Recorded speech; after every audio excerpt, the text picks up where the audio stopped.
KLIM, or KLIM, Turbofrost.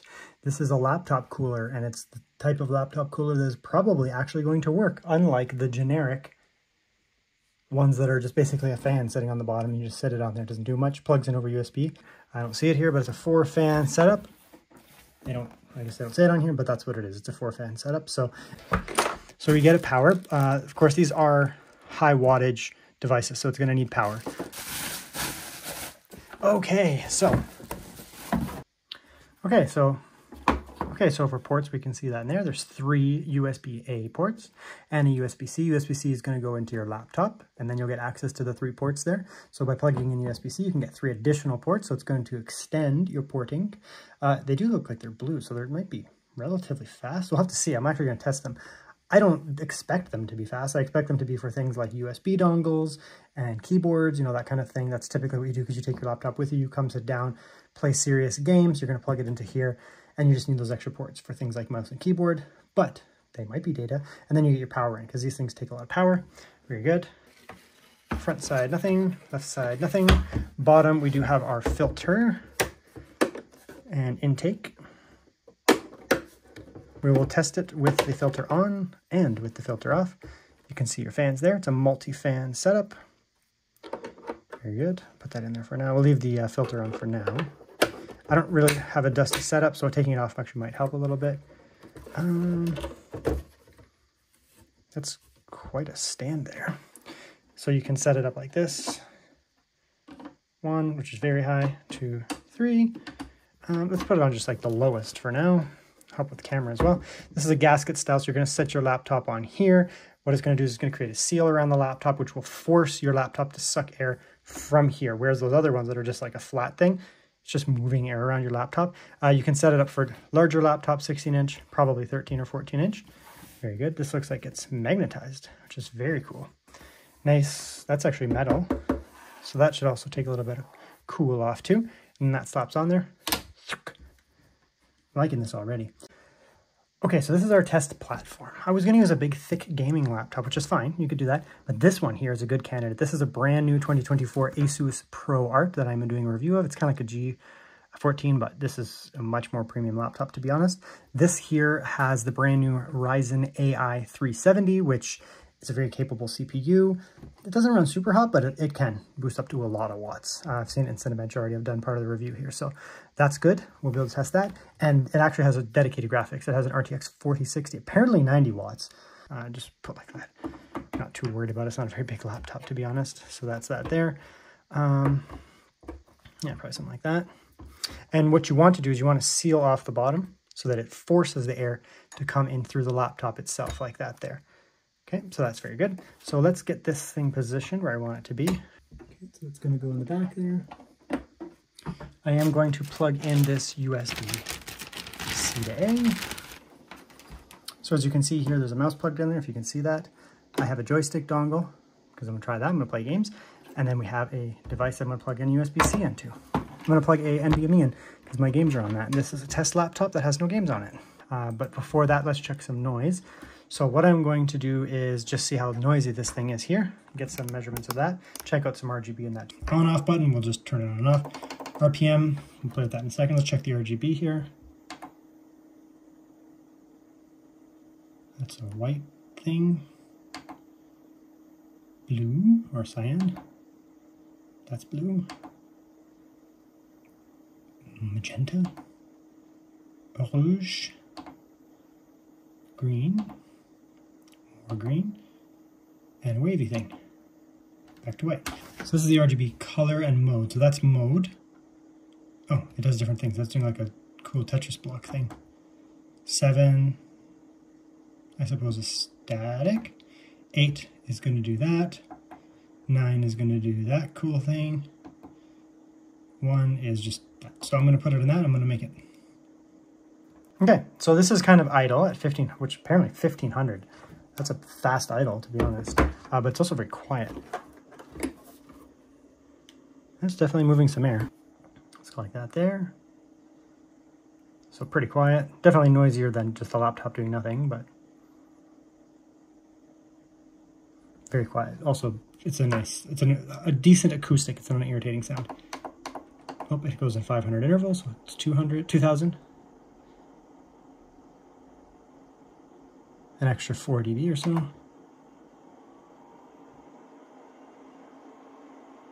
An extra 3 dB or so. 3,000, how fast does this thing get? I think it goes 4,000 per fan. Yeah, max.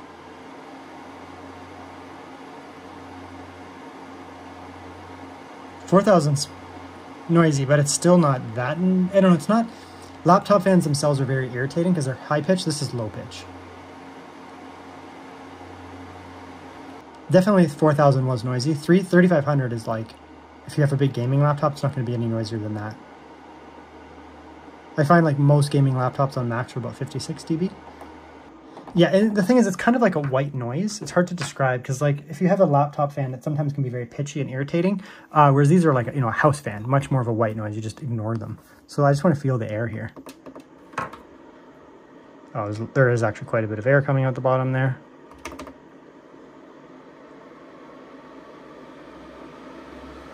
It's blowing a lot of air. Like,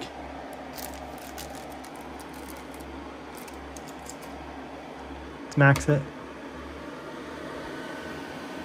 So the air is actually channeling up.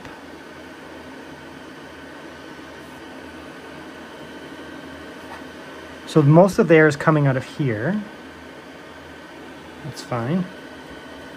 And I guess maybe that's an exhaust there.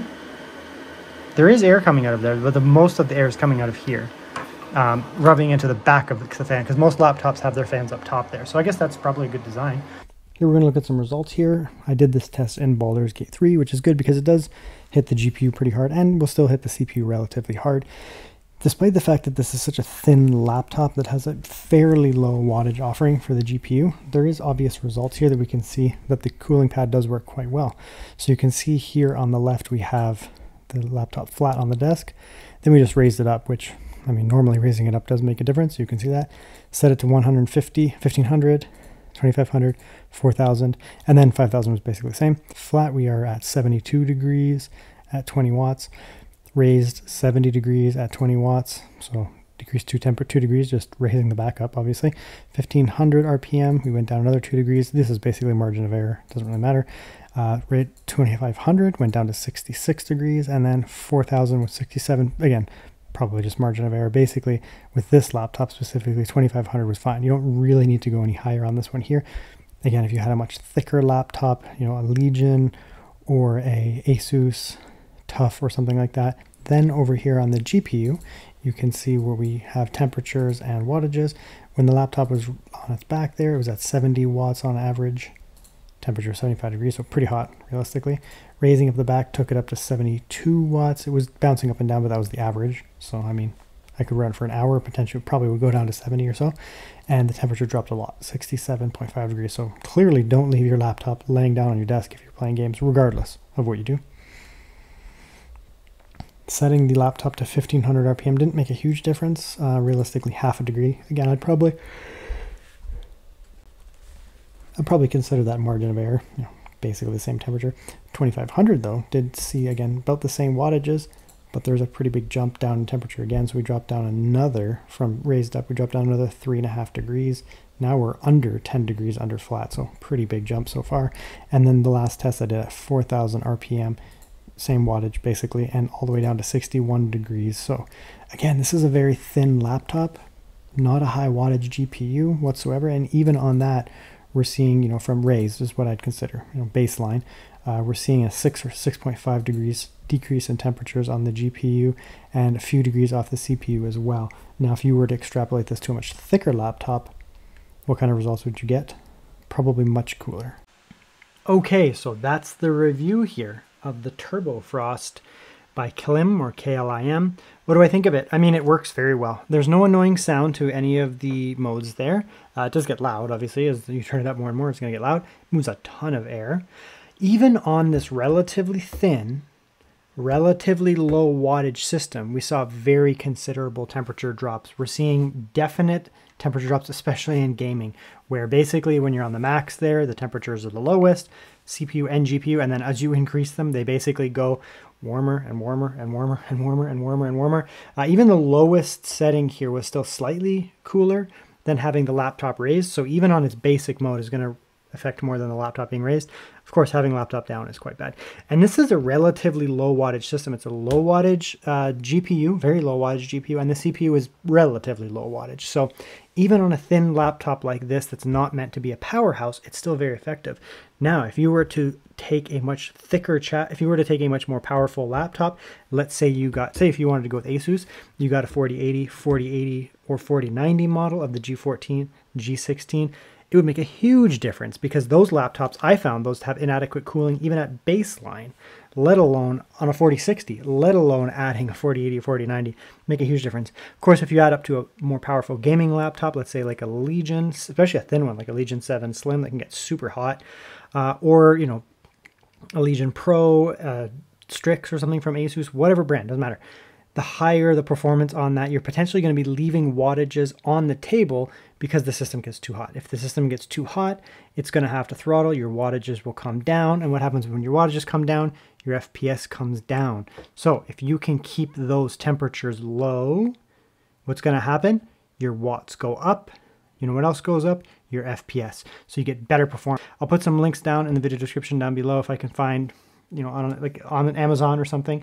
I do have an Amazon storefront. I can put them down there. Those will be affiliated through Amazon. That'd be nice. That would help me out. And of course, you know, their own website. I'll put something there. I don't have any affiliation with them, so their website will just be direct. So there you go. That's the Turbofrost. Good stuff.